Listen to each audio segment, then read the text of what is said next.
Good morning, Guardians. The Hijabi Gamer here, and it is Tuesday, the day after Labor Day. I labored very hard on Labor Day, but now it's Tuesday, which means reset day for the original Destiny. And while I wish I could say I do have the boss for the Challenge of the Elders, unfortunately, I do not. It might be because I was busy this morning, and it might be because I was busy playing video games this morning. But that's beside the point. It's Tuesday. That means we got new stuff going on in the original Destiny. So what's going on in the original Destiny, which is still my favorite Destiny? I think the original Destiny is the best. If you haven't played the original Destiny, pick it up. It's worth every cent of the $60 for the full digital copy. Be careful if you buy a pre-owned, because most of Destiny are codes, and if you buy it pre-owned, you may end up with codes that have been used. Anyway, that aside, what do we have going on in original Destiny?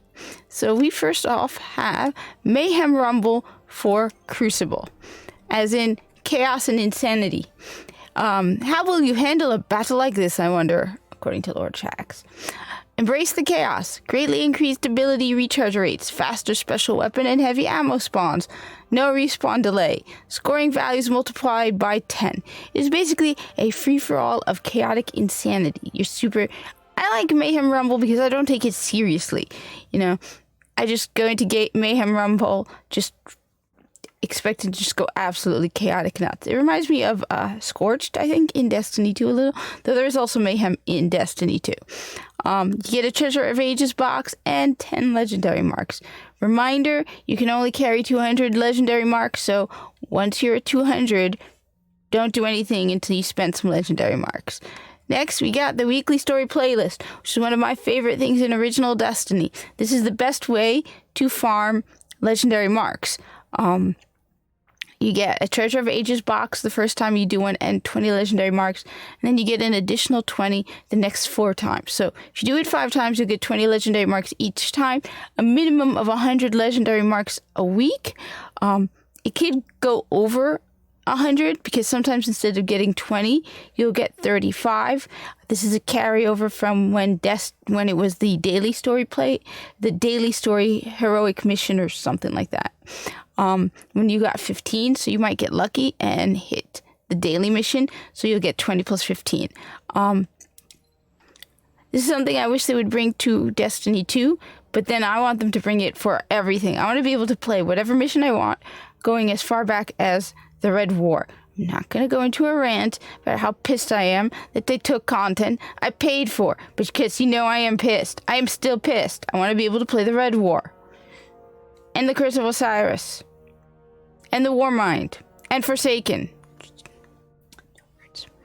Anyway, we have one of my favorite story playlists. Yes, the Iron Lords. That means Rise of Iron.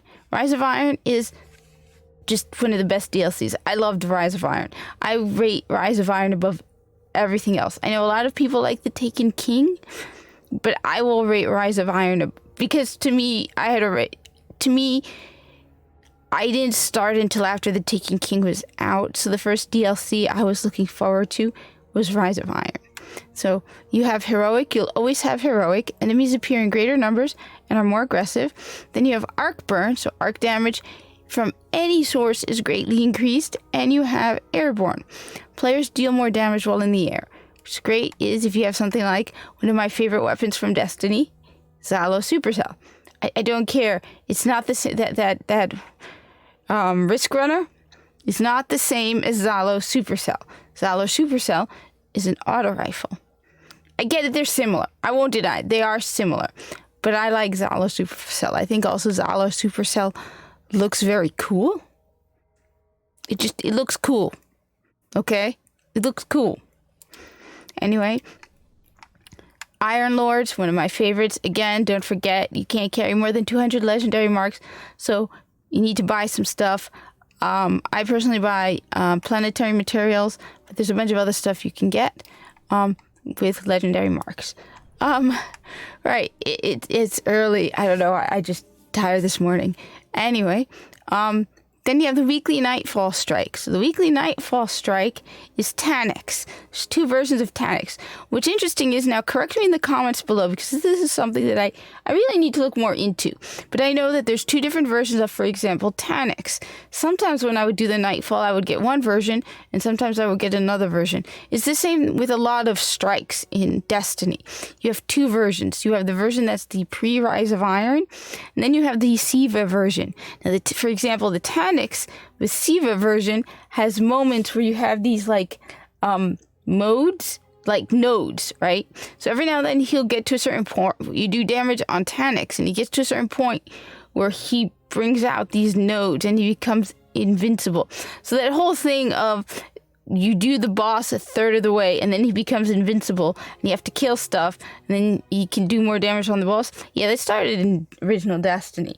So you would do damage on Taniks and then all these nodes would appear and you would destroy the nodes, and depending on the round, the ads would get more difficult. So I think it was first dregs and then vandals, because there's a moment where you get like a ton of captains. That's the Siva version. That's the one I soloed. I soloed the Siva version. Yeah. That was fun. I'm trying to remember, because I picked up you see, the biggest problem with going back is most of these Nightfalls I haven't done in years. So I remember doing it, and like I would spend, hours trying to figure out a strategy on how to do the Nightfall. Then I would have the strategy and I would be ready to do it again. And then now I can't remember what my strategy was, because I had tricks on how to deal with, like, save your heavy ammo for this, do your super at this point.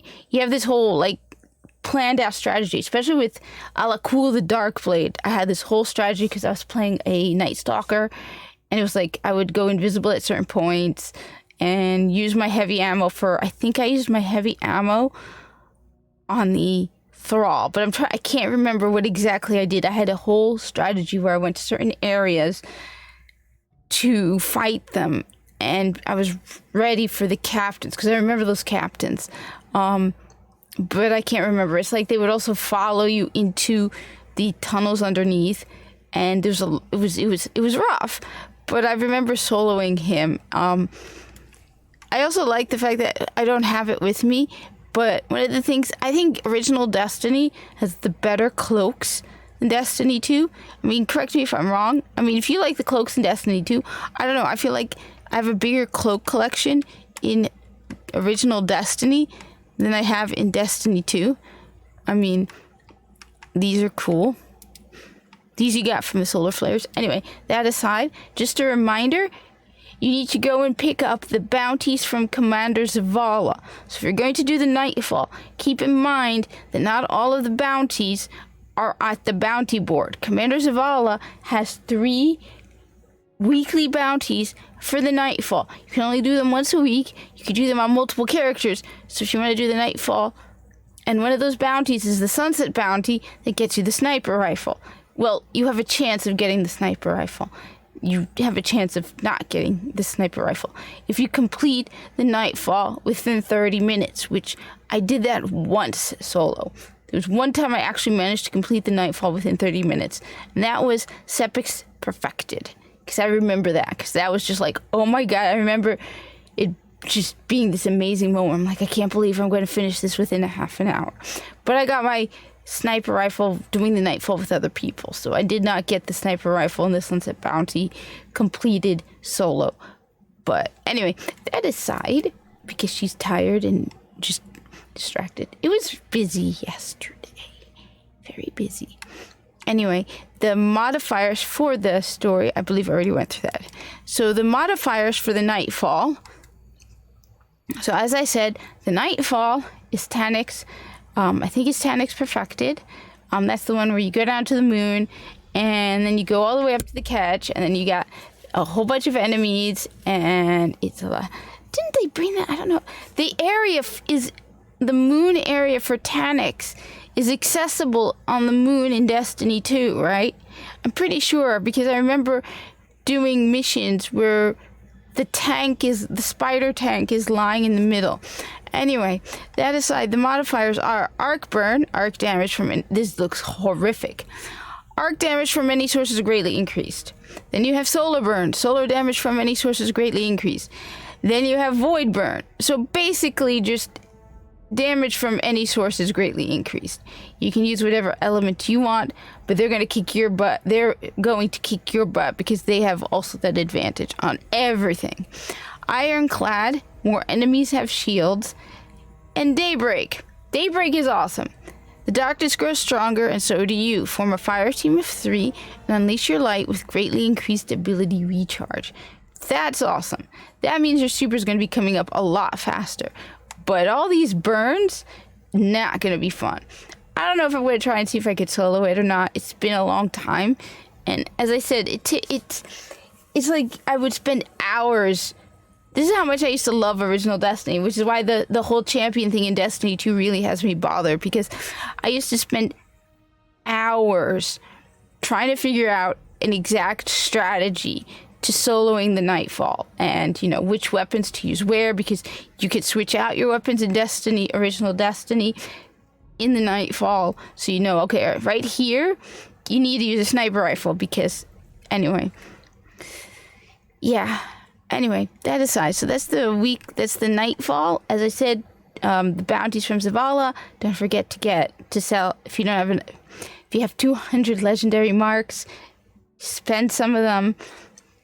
And finally, the weekly featured raid. Oh wait, the weekly featured raid is Death Singer Challenge. So it's the Crota's End, and I just realized I missed Challenge of the Elders. Now, I don't have the bosses for Challenge of the Elders. I'll admit, I was busy this morning, and then I played a little Guild Wars 2. Not much, because I knew I didn't have enough time. I had like 20 minutes until I needed to do the video and leave, and so I knew I didn't have enough time. I need a minimum of like a half an hour to really get through Challenge of the Elders. And it looks like it's a week I'm going to like, because precision kill bonus is my thing. So you get precision kill bonus, and I've told people this multiple times. With precision kill, one of the best things you can use is Knife Juggler, because Knife Juggler gives you... When you get a kill, so precision kills with throwing knife immediately reset its cooldown. That means every precision kill you get with your throwing knife, it will reset it. So you just can stand there and throw your throwing knife. So you will get the points. So what's nice about this is your throwing knife is considered a melee kill, and if you get a precision kill with it, a precision kill as well. So if you get him in the head with your throwing knife, it's a precision kill. So if you use the throwing knife during a precision kill bonus, you will get melee kill points, and you will get the precision kill bonus points. So you get a lot more points. So I'm constantly, I think there's not a single week that has gone by that I've not recommended Knife Juggler. It is one of the best things that the Hunter has in original Destiny. Knife Juggler. So precision kill points, grounded, players take more damage while airborne, and Juggler, no ammo drops for your equipped weapon, which I've said is both a good and a bad thing. On the bad side, you have to constantly be switching out your weapons, and if you happen to be using a weapon, like there are times where I'm using my primary Red Death, for example, you can run out of ammo. So on the negative side, you have to constantly be switching out your weapons. On the positive side, though, you will get more secondary and heavy ammo weapon drops. Because when you're using your primary weapon, normally, whenever you use any weapon, you get a ton of primary ammo drops. However, if you're using your primary weapon, you will not get primary ammo drops, because Juggler's in effect. So instead of primary ammo drops, you will get more secondary and heavy. So I've noticed that when Juggler's in effect, I get a lot more heavy ammo. So that's the good thing. Just in case you don't know, I've noticed I never mentioned it. So you pick the card up for Challenge of the Elders. The only way you can do Challenge of the Elders, it's locked until you pick up the scorecard from Varric. So you go to the Varric in the Reef and you buy from him the scorecard. I think it's 2,000, maybe 1,000 glimmer. I can't remember the price. I just by default pick it up. You pick up the Elder Sigil scorecard. scorecard. This gives you access to Challenge of the Elders. See, it tells you precision kill bonus. Now, the goal with Challenge of the Elders is you need to get 30,000 points in a single round, like a whole, it's 3 rounds. So in a single run, that means an entire 3 rounds, everything of Challenge of the Elders, you need 30,000 points. And if you get the 30,000 points, Varix will give you a weapon. Your overall goal is to get 90,000. You don't need to get that 90,000 in 3 runs. You can do it 10 times and get 9,000 points each time. You still got 90,000. Varix will give you a piece of armor. For example, I think I might have it with me. No, I don't. He can get these cloaks from him. I don't have any right now. So that's your goals with the Elder Sigil scorecard. I was just going to mention something else about it, but that's your primary goals with the Elder's Sigil scorecard. You also get, of course, House of Judgment reputation, and you can increase your rank with the House of Judgment. I highly recommend you use House of Judgment reputation boosters, which you can pick up from the Silver Dust store, and 3 of coins. You need to pop them between bosses. I am constantly forgetting to do both. And you also have a chance, I think it's to get the Queen's, the Queen Breaker. Oh, God, I can't remember what it's called. I definitely have it. There's several weapons that you have a chance of getting that are exotic from doing Challenge of the Elders. Anyway, that's the scoop. Thank you for watching. My God, there was something else I wanted to mention about Challenge of the Elders, but, yeah. It's early and I have to get to work. Thank you for watching. Like, comment, subscribe, and Rings of Power sucks.